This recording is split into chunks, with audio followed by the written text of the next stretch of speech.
मनीषा इस नाटक की छात्र है और उसकी चाहत बैंकिंग सेक्टर में जॉब पाने की है। इसीलिए मनीषा अपनी तैयारी को और भी बेहतर करने के लिए कोचिंग क्लास ज्वाइन करती है। कॉलेज के बाद मनीषा कोचिंग क्लास जाती और क्लास खत्म होने के बाद अपने घर चली आती। मनीषा को कोचिंग क्लास में 2 महीने पूरे हो गए और उसी दौरान उसके कुछ फ्रेंड भी बन गए थे। उन्हें फ्रेंड में एक अभिषेक नाम का लड़का था जो देखने में स्मार्ट था। अभिषेक पढ़ने में तेज था और मनीषा को पसंद करता था, लेकिन मनीषा इस बात से अनजान थी कि अभिषेक के दिल में उसके लिए प्यार है। क्लास में जब भी ग्रुप डिस्कशन होता तो अक्सर मनीषा के सवालों का जवाब अभिषेक ही देता। इसी दौरान मनीषा के फ्रेंड्स को ये एहसास होने लगा था कि अभिषेक मनीषा को लाइक करता है।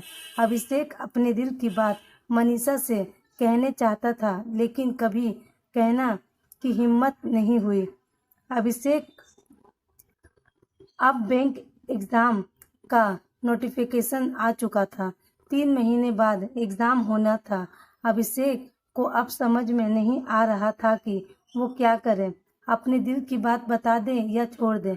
बहुत सोचने के बाद अभिषेक ने तय किया कि अब वो अपने दिल की बात मनीषा को बता देगा। अगले दिन अभिषेक क्लास में सबसे पहले पहुंच गया। थोड़ी देर बाद मनीषा भी क्लास में आई। अभिषेक ठीक मनीषा के पीछे वाले बेंच पे बैठ गया। अभिषेक की दिल की धड़कन तेज होने लगी थी। जैसे ही क्लास खत्म हुआ और अभिषेक ने मनीषा को कहा, क्या तुम क्लास के बाहर मिल सकती हो, मुझे तुमसे कुछ बात करना है। मनीषा क्लास के बाहर आ गई और अभिषेक से कहा, बोलो क्या बात करना है। अभिषेक थोड़ा हिचकिचाते हुए बोला, मनीषा तुम मुझे बहुत प्यारी लगती हो। सच कहूँ तो मुझे तुमसे प्यार हो गया है। मनीषा, अभिषेक ये तुम क्या बोल रहे हो? तुम्हें पता है ना, देखो मैं यहाँ अपने एग्ज़ाम की तैयारी करने आई हूँ और मुझे ये सब पसंद नहीं। इतना कहकर मनीषा वहाँ से चली गई।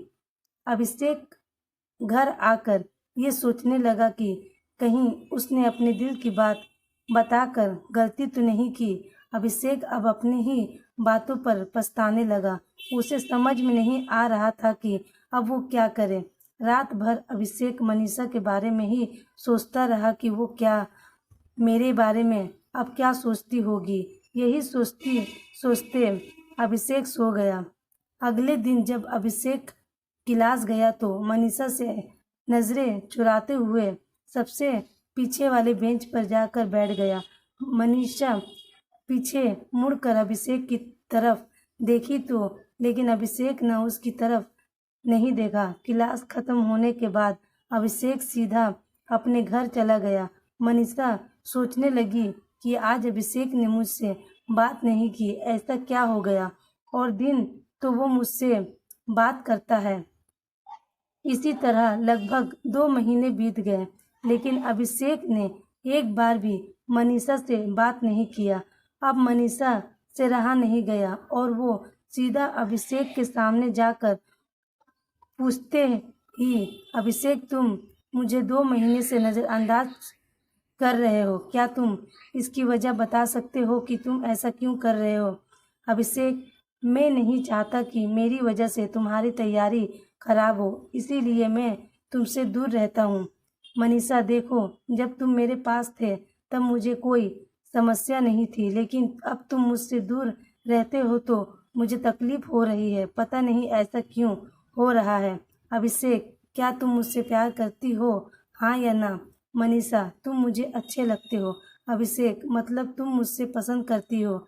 मनीषा, अब तुम समझदार खुद हो तो समझ जाओ। इसी तरह मनीषा ने भी बातों ही बातों में अपने दिल की बात बोल दी, लेकिन मनीषा ने एक शर्त रखी कि एग्ज़ाम तक हम दोनों केवल पढ़ाई पर ध्यान देंगे। अभिषेक ने उसकी शर्त को मान लिया।